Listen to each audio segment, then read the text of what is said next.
Deputy President William Ruto trails former Prime Minister Raila Odinga by a slim margin, 50% to 49%. The head of the Electoral Commission has admitted that announcing the result of Tuesday's election is too slow, following concerns from supporters of the top contenders. The results verification process has been halted multiple times. About 14 million votes were cast, with a turnout of about 65%. For an update on the elections, we're joined by Kenyan journalist Patrick Gathara. Patrick, thank you so much for your time and thank you for joining us on this morning's program. Just talk to us very quickly about what the atmosphere on the ground has been like since vote counting commenced. Thanks for having me. I think it's been quite calm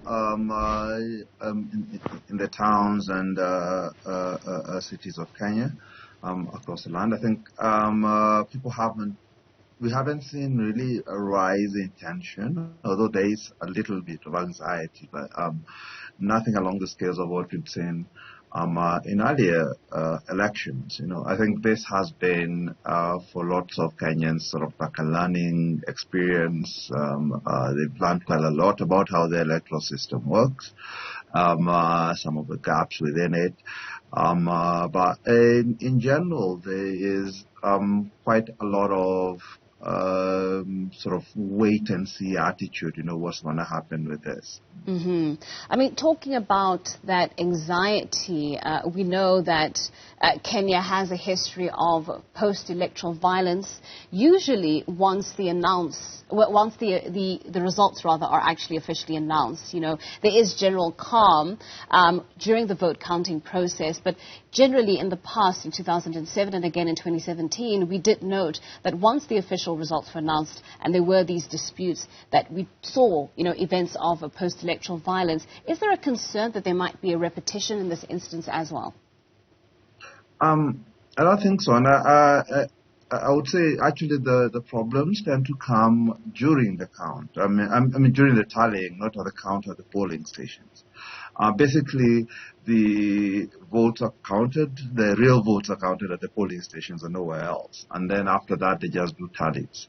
And it's tallies especially at the headquarters in Nairobi that are most problematic, and that's to do with the presidential election. So in both 2007, as you mentioned, at the KICC and 2017 at Bomas, we saw tension sort of start to ratchet up when that tallying process was going on. There's lots of distrust and there's lots of mischief that's played there.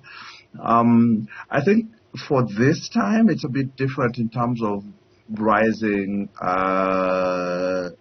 tensions. As I mentioned before, having feeling much tension in the country. It's been quite calm and people are pretty much going back to their own businesses.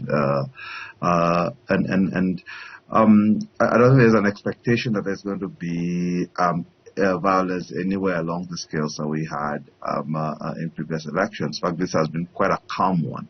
And also the other thing to remember is the low turnout, the relatively low turnout that we see speaks to quite a lot of apathy from people about the election process and about politics in general.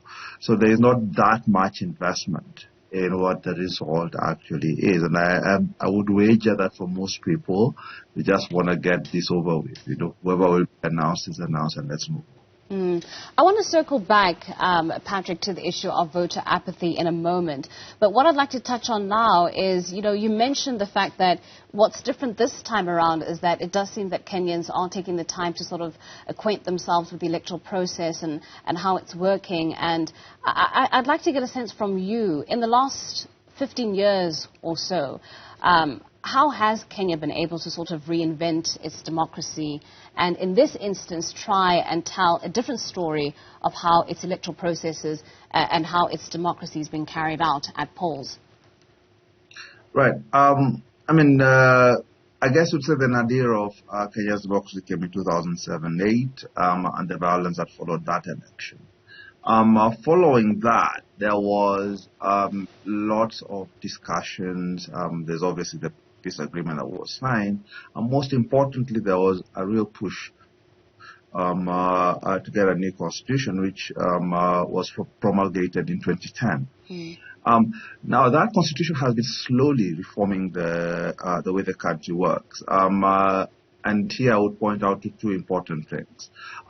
First is a devolved state, which in essence takes away the emphasis that's been put on the presidential election and who becomes president, to more local concerns. So you've got much more active local governments and local assemblies where sort of political tension can be dissipated to. And we've seen essentially levels of violence since then pretty much as a drop-off, and then more importantly, I'd say, is the independent judiciary that's emerged out of the new constitution. So, and that culminated in 2017 with the annulment of the presidential election, something that had been unthinkable in the years prior to 2010.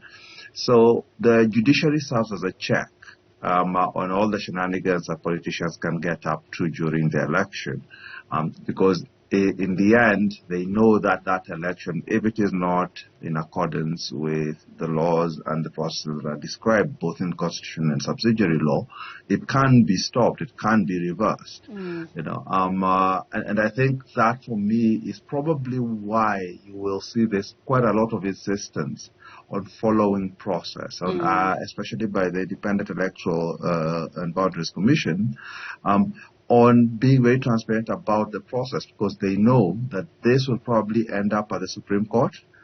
And the last time it was the election was thrown out, not because of the outcome, but because of the process. And they're really keen on ensuring that they don't run that risk again.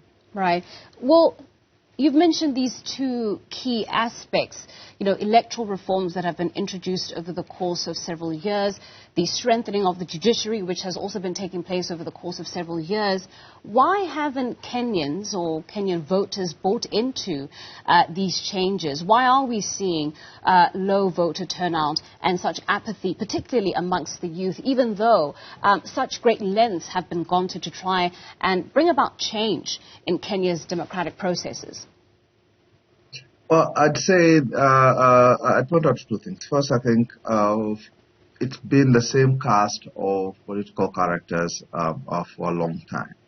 And so there's a perception that, in essence, we're just rewinding positions and rewinding politicians. We get rid of one, getting another, and then in 5 years' time we do the same exercise again. And it's not delivering for people. I think the Constitution takes time to be felt, and I think we're still in that stage where people are learning what they've gained from it, what's improving.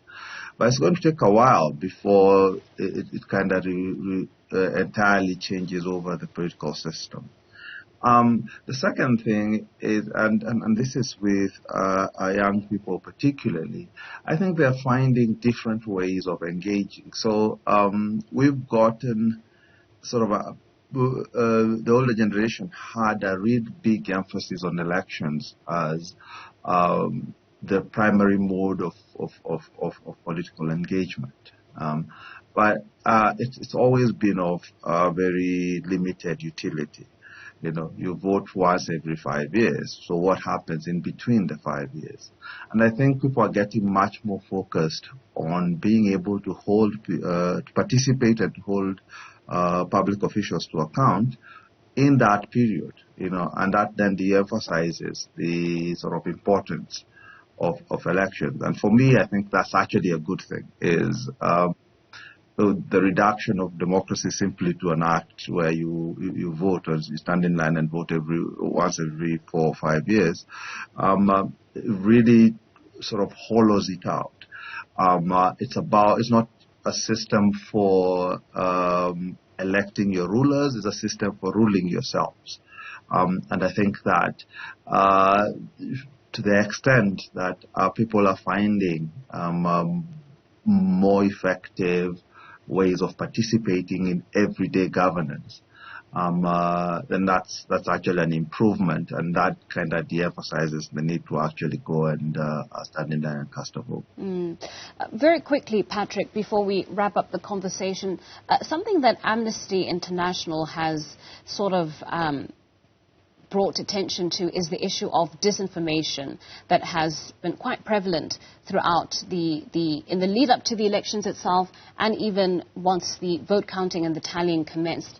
Just talk to us about, I suppose, your thoughts on what's been happening on a lot of social media platforms, the information that has been circulating, the extent to which you think the disinformation has potentially hurt these elections.